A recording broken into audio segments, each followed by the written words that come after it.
So how do you cultivate a spiritual connection with your spouse when it seems like your spouse really isn't into it? In fact, it can sometimes feel like you're speaking a foreign language to them. Yeah, too often we get couples come to us and say that they just simply don't connect on a spiritual level. They worry about their ability to pray together or worship together, and it sometimes feels like they're just distant. So we're going to give you a couple of suggestions first. If you find yourself in that situation, don't force or guilt them into joining you in the way that you feel closest to God. Maybe you love to sing and worship, and your spouse is like, I just can't do that.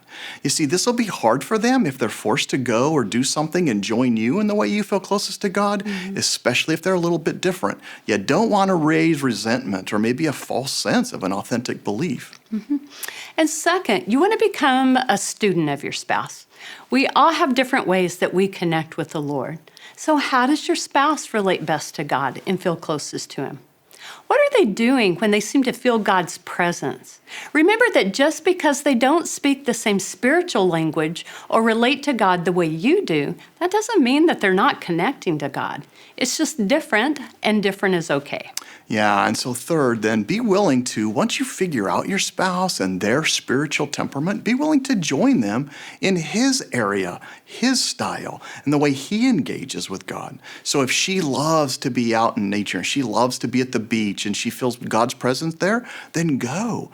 Plan for times do that. Maybe she feels closest to God when she's walking around and worshiping by serving other people. What is it like? How can you do that best with your spouse? And figure out ways that you can serve them as they feel close to God. Yeah, it could even be like looking at beautiful art or listening to beautiful music in a way that they relate to God. So if you aren't aware of your own spiritual temperament or style, much less your spouse's, a great place for you to start is to read Sacred Pathways by Gary Thomas. His book is designed to help you discover how you naturally connect with God, how you relate with Him.